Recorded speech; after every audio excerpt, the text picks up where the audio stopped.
But I mean, that he might come home and the camera's been unplugged. I know, right? Well, you can have a couple regular cameras and a couple of hidden ones, I guess. Yeah. Yeah.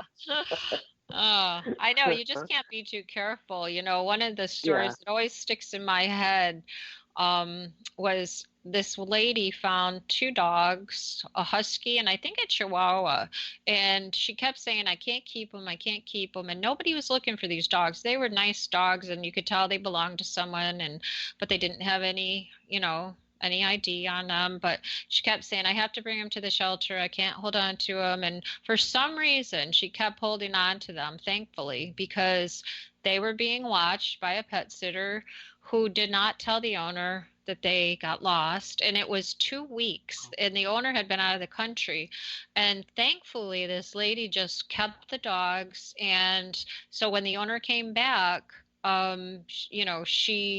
somebody told her to look on our page or whatever, and there they were. And thankfully this lady still had them, but the pet sitter never, ever told her, and it's just, had the lady taken the dogs to the shelter, they would have been adopted out after 5 days, if somebody took a liking to them and they were nice looking dogs. So they probably would have, and she would have never known where her dogs were, what happened to them, so that was a bunch of problems all rolled into one. No ID, and owner not being notified and whatever, could have been really bad.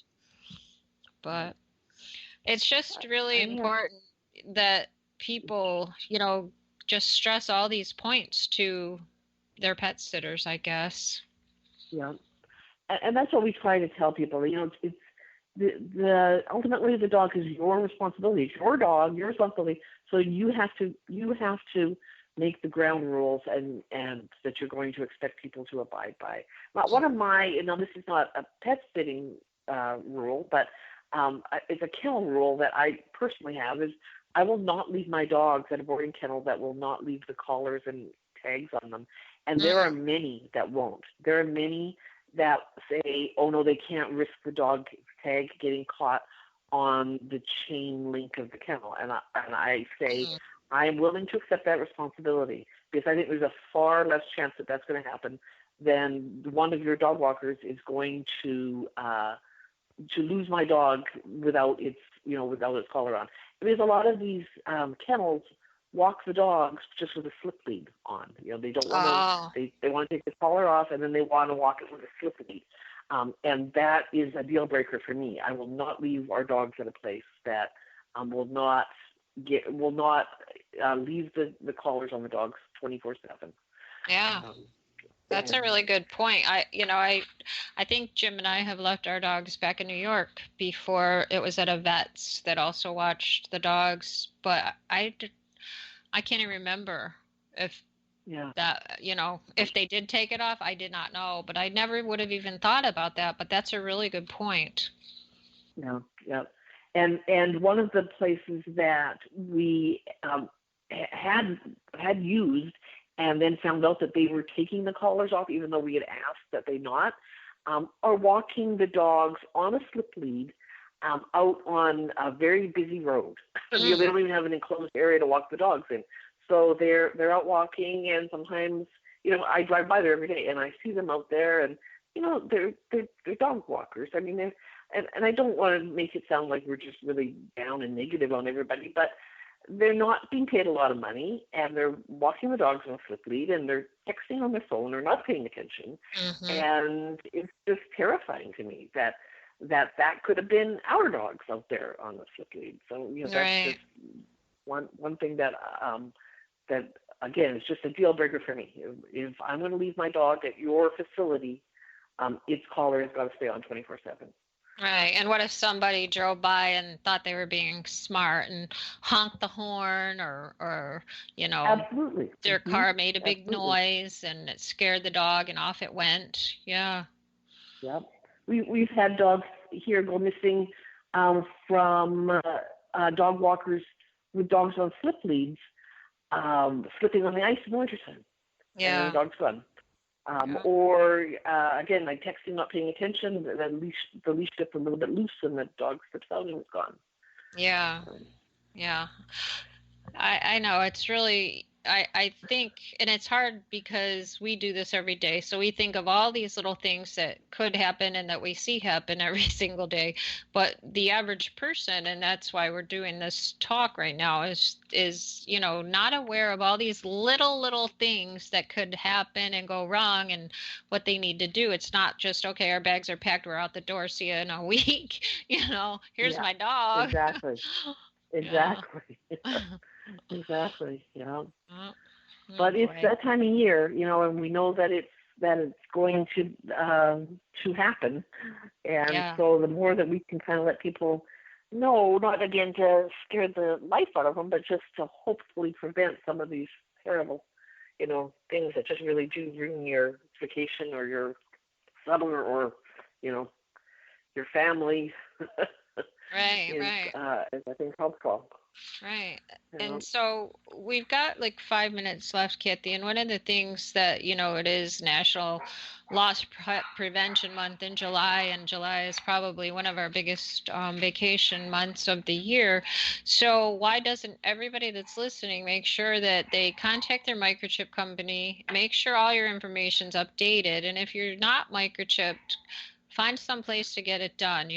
Like we offer it free. There's places maybe where you are that do that, or low cost microchip clinics or something, but make sure you get it done. I mean, I have spent hours and hours and hours the last couple weeks with so many unregistered chips, and it's just so frustrating that people don't. I don't know if they just don't know or they don't want to pay. I don't know what it is, but it's just amazes me that people don't register their microchips. Right, right. I think it's a little bit of both. I think some of it is they don't want to they don't know. They Mhm. they just assume that it was all included in the cost that they paid. And sometimes it is and sometimes it isn't, which is also confusing. And sometimes they've had their dog many years and it's been microchipped, but now they're getting this yearly, fee that they think that they have to pay to keep it um, up to date, which again they really don't, but they do need to update. They may have to pay if they want to update it, and Mhm. so they're confused. They're confused about what they have to pay and what they don't have to pay, and they just think, oh, my dog's never gone missing before, so they just set it aside and don't get around to checking into it, and of Mhm. course then that's when something bad can happen, Yeah. and it's not up to date. Yeah. Uh, That's for we did sure. a big scanning clinic on the weekend at an event in an area that we'd never been to before. So that's always interesting because then you're educating a whole bunch of new people in a new area. And Mhm. yeah, we scan, and then we show them that their microchip is working, and then we identify the brand, and we give them the 1-800 number of the microchip brand so they can call and make sure that everything's up to date. And yeah, Mhm. just amazing how many people don't even know what brand of microchip is in their dog until we tell them. They Yeah. wouldn't even know who to call, and they Right. don't remember, especially the dogs, older. That was many years ago that they had the dog microchipped, and they don't remember where the paperwork is. Yeah, I know. I really wish that vets would make it just a very standard part of every single exam to check it, give the Mm-hmm. people the information, and just make sure that it's up to date. That would be a good thing to do. Yeah, So, yeah. And then on a brighter note, we had one man come and we write it on a little card so they could put it in their wallet. And he said, "Oh no!" He said, "I already have it all in my wallet." And I said, "Seriously?" I said, "You're the first person that I've ever known that." And he pulls out his wallet and he rustles around, and sure enough, there it is. All he has a little card in his wallet, and everything was on there. I could have just hugged him. yeah, yeah, that's great. Yeah, Once that's good. Hey, little by yeah, little. yeah. uh, all right, Kathy, I guess we're about out of time now. So if you would just quickly want to tell everybody how they can check out your webpage and get the information about Lost Dogs of America. Yeah, so we are www.lostdogsofamerica.org, and then we do have a few articles on there about kind of what we were talking about here today. So we have one for hiring a pet sitter, one for tips for dogs who are lost from somewhere other than home, and then another one is kind of a tip sheet for if you've lost a dog while you were RVing at a camp or camp. And on Facebook, we are just Lost Dogs of America. So we try to keep educational posts and inspiring stories up on that Facebook page. We try to post something at least once a day. All right. Well, thanks again, Kathy. Kathy's with us every month, so I look forward to talking to you next month, and thanks for being with us today. Okay. Thank you. You're welcome. Okay, everybody. So until next time, remember that a pet can't tell anyone where it lives. So be sure your pet is microchipped and wearing its ID tags. If it is chipped, be sure that chip is updated. I'm your host, Patty Giarrusso, and this has been Let's Talk Pets on Society Bites Radio. Thanks for joining us today. And until next time, take care and keep your pets safe.